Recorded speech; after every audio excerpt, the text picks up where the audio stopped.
ஒரு மிகச்சிறந்த ஒரு நிகழ்வு. தமிழக அரசு உலகளாவிய சிம்போசியம் என்று சொல்லப்படுகின்ற கருத்தரங்கத்தை மதுரையில் அவங்க கூட்டியிருக்காங்க.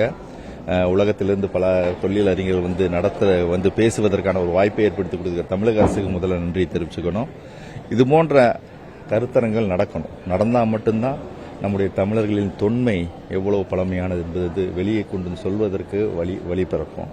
அதற்கான ஒரு செயலை இங்கே ஆரம்பிச்சிருக்காங்க. அது ஒரு மகிழ்ச்சிகரமான நிகழ்ச்சியாக இருக்கிறது.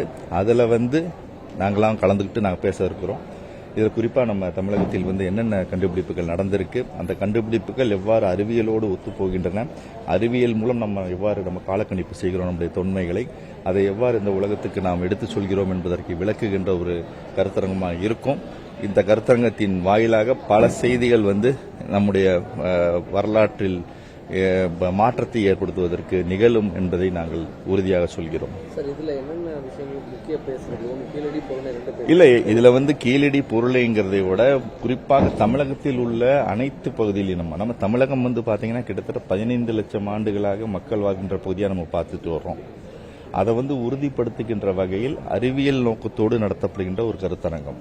அப்ப அறிவியல் நோக்கத்தோடு நடக்கும்போது சயின்டிபிக்கா அதை எப்படி நம்ம டேட் பண்ணியிருக்கோம், சயின்டிபிக்கா நம்ம எப்படி டேட் பண்றோம், அதை எவ்வாறு நம்ம வரலாற்றோடு இணைக்கிறோம், அந்த வரலாறு எவ்வாறு பழமையானது, இந்திய துணைக்கண்டத்தின் வரலாறு எவ்வாறு எங்கிருந்து தோன்ற வேண்டும் என்பதற்கான பதிலெல்லாம் சொல்வதற்கான ஒரு வாய்ப்பை இது ஏற்படுத்தி கொடுக்கும்.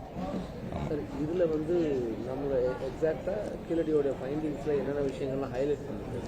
கீழடியினுடைய ஃபைண்டிங்ஸ் சொல்லுங்க. கீழடியோட ஃபைண்டிங்ஸ் கண்டிப்பா பாத்தீங்கன்னா ஒரு நகர நாகரிகம் இருந்ததற்கான ஆதாரத்தை எடுத்து சொல்லுவோம். ஏன்னா இதனால் வரை நகர நாகரிகம் வட இந்திய பகுதியில் தான் தோன்றியது, தென்னிந்திய பகுதியில் இல்லை என்ற ஒரு கருத்தை மாற்றியமைக்கிற இடம் கீழடியா இருக்கு.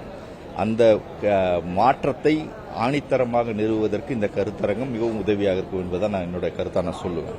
சார், இதுல நகர நாகரிகம் இருந்த காலத்தை சொல்லக்கூடிய அந்த ஆய்வு அறிக்கை அதனுடைய முடிவுகள் வெளியாகாம இருக்கிறதுனால இல்ல, ஆய்வு அறிக்கை வருவதற்கு காலதாமதமாக அதற்கு நான் பொறுப்பு கிடையாது. என்னுடைய ஆய்வறிக்கை நான் கொடுத்து விட்டேன், அதற்கான பதிலும் நான் கொடுத்துட்டேன். ஏன்னா ஆய்வறிக்கை வந்தாதான் பல ஆய்வுகள் இன்னும் முன்னோக்கி போகும். ஏன்னா ஆய்வறிக்கை என்பது ஒரு பிரைமரி டேட்டா, பிரைமரி சோர்ஸ். அந்த பிரைமரி சோர்ஸ் தான் நாங்கள் எடுத்து கொடுக்குறோம்.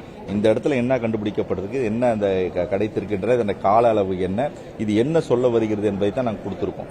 அதை வைத்து இன்னும் வருங்காலத்தில் இருக்க ஆய்வாளர்கள் பல ஆய்வுகளை மேற்கொள்வாங்க. அதற்கான வாய்ப்புக்கான ஒரு அறிக்கை தான் கீழடி அறிக்கை.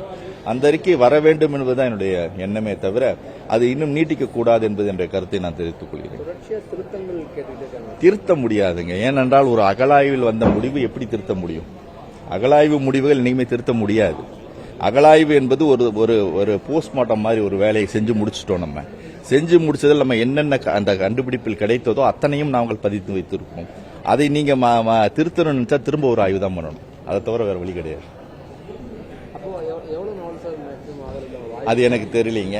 என்னுடைய பணி, நான் அகழாய்வு செய்தேன் 2 ஆண்டுகள். அதற்கான அறிக்கையை முழுமையாக தயாரித்து கொடுக்கப்பட்டு விட்டது. அது கண்டிப்பாக வெளிவரும் என்ற நம்பிக்கை இருக்குது. வெளிவந்தால் நம்முடைய தமிழகத்துக்கும் தமிழக வரலாற்றுக்கும் மிக முக்கிய ஒரு ஆதாரமாக அது விளங்கும். அதை வைத்துக் கொண்டு பல ஆய்வுகள் செய்வதற்கு வாய்ப்புகள் ஏற்படும். எல்லா ஆய்வுகளும் தொடர்புடையதான், ஒன்னுக்கு ஒன்று தொடர்புடைய ஆய்வுகள் தான். எதுவுமே தனியாக பார்க்க முடியாது. ஆய்வு என்பது, தொல்லியல் ஆய்வு என்பது எல்லா ஆய்வுகளையும் ஒன்னா தான் பார்க்கணும். ஏன்னா முக்கியமா நம்ம புதைப்படங்களை தான் அதிகம் நம்ம தோண்டி இருக்கோம். ஆனால் புதைப்படங்களை அமைத்தவர்கள் யார் என்பதை கீழடி சொல்லுது. கீழடிங்கிறது ஒரு வாழ்விட பகுதி. கீழடிங்கிறது வாழ்விட பகுதியை நம்ம அகழாய்வு செய்து அதனுடைய அறிக்கையை பார்க்கும் பொழுது வாழ்விடத்தில் இருந்தவங்க தான் அந்த இடத்தை புதைச்சிருப்பான். அப்ப ஒரு முழுமையான வரலாறு நமக்கு கிடைப்பதற்கான ஒரு வாய்ப்பு கிடைக்கும். அதற்கான செயல் தான் இந்த கருத்தரங்கங்கள். இது போன்ற மிக முக்கியமான நிகழ்வுகள்லாம் நடந்துட்டு இருக்கு. அது நடந்தா நல்லதுதான் எல்லாத்துக்கும்.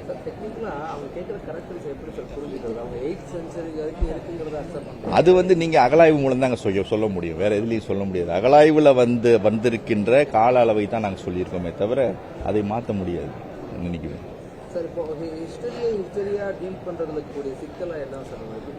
வரலாற்றை வரலாறு தான் பார்க்கணும், வரலாறு அரசியலா பார்க்கணும்.